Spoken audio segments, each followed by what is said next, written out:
Welcome back. Let's dive right into the deep end. Today we're talking all about the Oscars and the Razzies. And Tyra, I've always wanted to say this, and the Oscar goes to you, my friend. Thank You're you. the best. To what role did I receive this for? Life. The life role? That's so sweet. I'd like to thank everybody on my team. I'm just kidding. Yesterday on ARC Seattle, we talked about the categories and the snubs, but now it's time to bring in an expert. We have Candice McMillan here, a writer for our sister station, Seattle Refined. Candice, thanks for joining us. Hey, Tyra and Steve, thanks for having me. Absolutely. You are the perfect person to talk to about this. We're going to start with the Oscars. What stuck out for you in the Best Picture category? You know, I think the Oscars is really interested in being international now. We've had international films win in the past, thanks to Roma and Parasite, but now we have two nominated, which is the first time two international films have been nominated in this category. So we have The Zone of Interest, and we have Anatomy of a Fall. And then I think we've got Barbie in as a placeholder for the snubs that went in other categories. That's interesting. That's an interesting way of putting it, right? Placeholder, yeah. Okay, let's talk about Best Actor and Actress. These categories are stacked. We have actress Lily Gladstone, not only just local to Washington, she's also the first Native American nominee. Also, a lot of people upset about Margot Robbie, who wasn't nominated in that category for Barbie, but Ryan Gosling even put out a statement on Robbie and Greta Gerwig's snubs, writing in part, "There's no Ken without Barbie, there's no Barbie movie without Greta Gerwig and Margot Robbie. To say I'm disappointed that they are not nominated in their respective categories would be an understatement." So what's your take on this controversy that's come up? You know, I think if you are following the award season, you're not surprised by Gerwig's snub. She wasn't in a lot of pundits' lists, so that's not terribly surprising. What was surprising is that Ken usurped Barbie, and it's kind of like we're living in the Barbie movie where the patriarchy is back, and here we are celebrating Ken and not Barbie. Margot Robbie will still take home a statue if Barbie wins Best Picture because she's a producer on the film. So hope is not lost.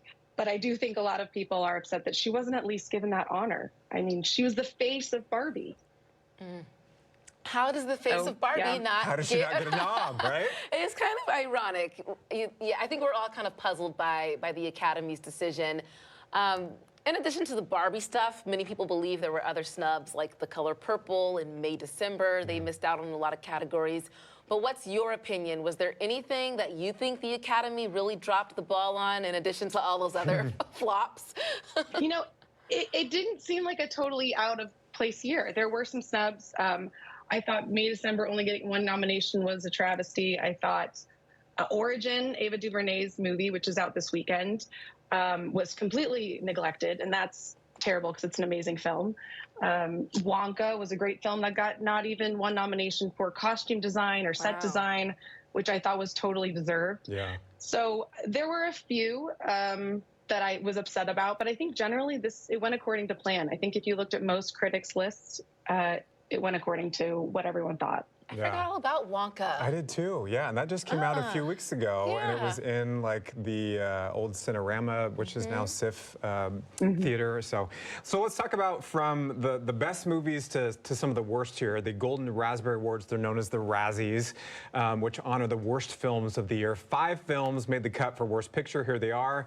Have you seen any of these films, and what's your take on that? Yeah, unfortunately, I've seen 4 of the 5, and they all deserve the Razzie that they are nominated for. I would not recommend watching any of them. You see a DC film is on the list, Shazam! Fury of the Gods. Marvel got its first 4 nominations at the Razzies. That's their first ever Razzie Award for Ant-Man Quantumania. So that was also setting some history. The Razzies also were branching out into other, not just Sylvester Stallone. Which one of the 5 have you not seen? I'm curious.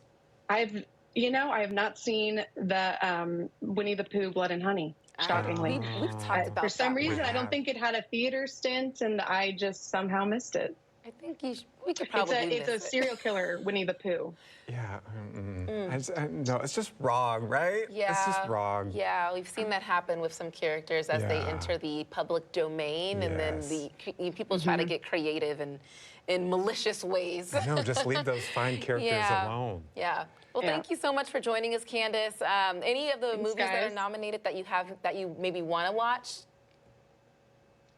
I've seen all of them. Okay. I would recommend people to catch Past Lives. It came through Seattle last year at the International Film Festival. Celine Song was there. It's really beautiful. Poor Things, if you're in for a weird watch, I think you should go for that one. All right. Before you go, just what do you think is going to be your pick for Best Picture? I know that Oppenheimer seems to have kind of the momentum after the Golden Globes. I think they won the BAFTA as well. Do you think that's going to be the one that gets the Best Picture nom? I think that's the safe bet. Okay. And I think we have 6 weeks. We have the BAFTAs. We have every guild hasn't awarded theirs. So the PGA, DGA, WGA, and the SAG have yet to give out their trophies. So I think there could be some wiggle room. I think Poor Things could sneak in there, or maybe Barbie. And everyone just wanted to rectify what they did in the nomination voting. Well, we'll have to. I can't imagine. See. I It's would a be lot. so surprised if I it was know. Barbie that wins Best Picture. Be like, what? Like, Best Picture of the year? But I haven't even seen it, so I don't even know why I'm saying that. But just the concept of a Barbie movie winning Best Picture is just mind-boggling to me. Paint it pink. Paint it Paint pink. it pink. We're gonna paint the world pink. You gotta watch it. I know. Maybe I'll do it this weekend. Thanks, Okay. Candice. Thank you. I'm impressed that she Thanks, has seen guys. all the movies. That's pretty incredible.